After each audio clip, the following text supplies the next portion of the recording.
അന്നൊരു കാലത്ത് മദീനയിലുള്ള നിവാസികൾ ഹബീബായ നബി സല്ലല്ലാഹു അലൈഹി വസല്ലമ തങ്ങളുടെ വരവിനെ കാത്തിരിക്കുകയായിരുന്നു.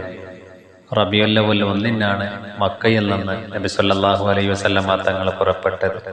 മദീന നിവാസികൾ കുന്നിൻ മുകളിലും ഈത്തപ്പന മരങ്ങളിലും കയറി നോക്കുകയായിരുന്നു.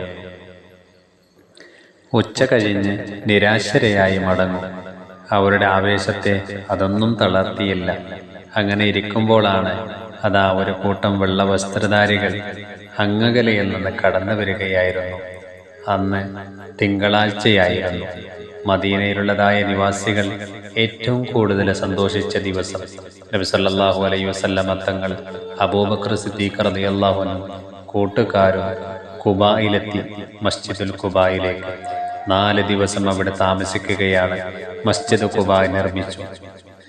നബി സല്ലല്ലാഹു അലൈഹി വസല്ലമ തങ്ങൾ ആദ്യമായി നിർമ്മിച്ച പള്ളിയാണ് മസ്ജിദ് ഖുബാ. വെള്ളിയാഴ്ച രാവിലെ മദീനയിലേക്ക് മടങ്ങുകയും വഴിയിൽ ബനൂ സാലിം ഇബ്നു ഔഫിന്റെ സ്ഥലത്ത് വെച്ച് ജുമുഅ നിർവഹിക്കുകയും ചെയ്യുകയാണ്. 100 പേരാണ് അന്ന് ജുമുഅ നിസ്കരിക്കാൻ അവിടെ പങ്കെടുത്തത്. നബി സല്ലല്ലാഹു അലൈഹി വസല്ലമ തങ്ങളുടെ ആദ്യത്തെ ജുമുഅയായിരുന്നു അത്. ജുമുഅക്ക് ശേഷം അവർ സംഘമായി മദീനയിലേക്ക് പുറപ്പെടുകയാണ്. മുത്തനബി സല്ലല്ലാഹു അലൈഹി വസല്ലമ തങ്ങളെ വരവേൽക്കാൻ മദീനക്കാർ കാത്തിരിക്കുകയാണ്.